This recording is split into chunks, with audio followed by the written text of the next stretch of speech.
எப்படி இருக்கீங்க? இன்றைக்கி நம்ம பார்க்க போகிற ரெசிபி என்னென்னா காலிஃப்ளவர் 65.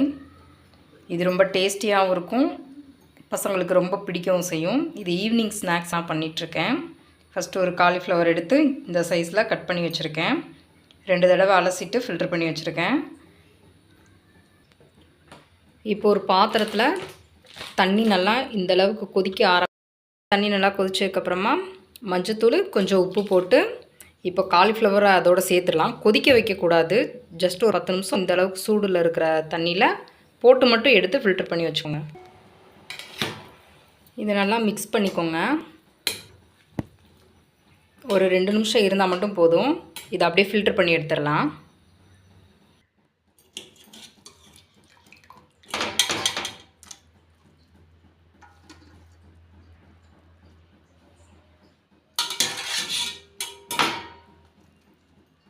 இப்போ காலிஃப்ளவர் நல்லா சூடு குறையட்டும். அதுக்கு இடையில் நம்ம காலிஃப்ளவர் ஃப்ரை பண்ணுறதுக்கான மசாலா ரெடி பண்ணிக்கலாம்.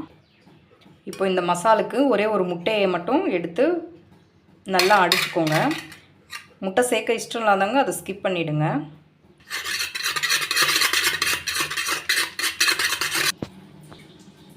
அது ஒரு ஸ்பூன் அளவுக்கு மட்டும் இஞ்சி பூண்டு பேஸ்ட்டை சேர்த்துக்கணும். தேவையான அளவு உப்பு கொஞ்சம் பாகுதியாக சேர்த்துக்கோங்க. ஆல்ரெடி காலிஃப்ளவரில் உப்பு போட்டு க்ளீன் பண்ணி வச்சதுனால. அடுத்து மஞ்சள், கொஞ்சம் கரம் மசாலா,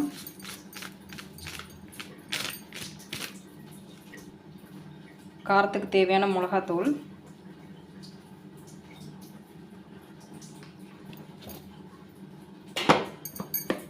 ஒரு ஸ்பூன் அளவுக்கு மல்லித்தூள்.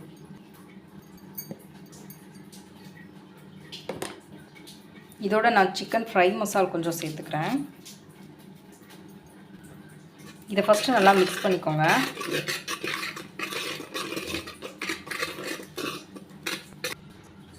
கொஞ்சம் மைதா மாவு,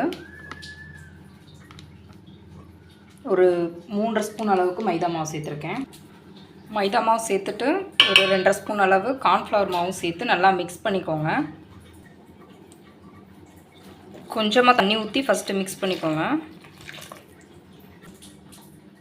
இந்த அளவுக்கு நான் கரைச்சி எடுத்துருக்கிறேன்.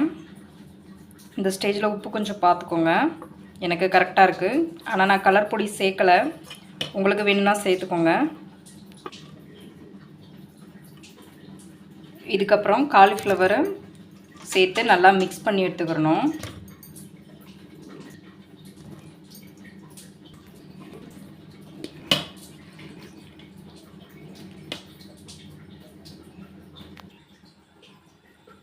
இப்போ இந்த அளவுக்கு மிக்ஸ் பண்ணதுக்கப்புறமா இதை உடனே பொரிக்கவும் செய்யலாம், இல்லாட்டி ஃப்ரிட்ஜ்லையும் வச்சுட்டு அப்புறமாவும் பொரிச்சிக்கலாம். நான் இப்போ ஃப்ரிட்ஜில் வைக்க போகிறேன். காலிஃப்ளவர் ஃப்ரைக்கு நம்ம ஃப்ரிட்ஜில் எடுத்து வச்சுருந்தது இப்போ ரெடி ஆயிடுச்சு. கடாயில் எண்ணெய் நல்லா சூடானதுக்கப்புறம் காலிஃப்ளவரை கொஞ்சம் கொஞ்சமாக ஃப்ரை பண்ணிவிடுங்க.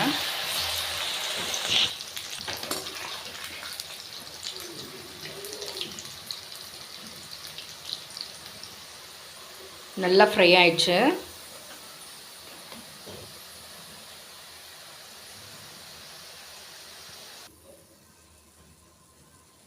எண்ணெயில் கொஞ்சம் கூட மசாலா எதுவும் உதிராமல் அழகாக ஃப்ரை ஆகி வந்துருச்சு.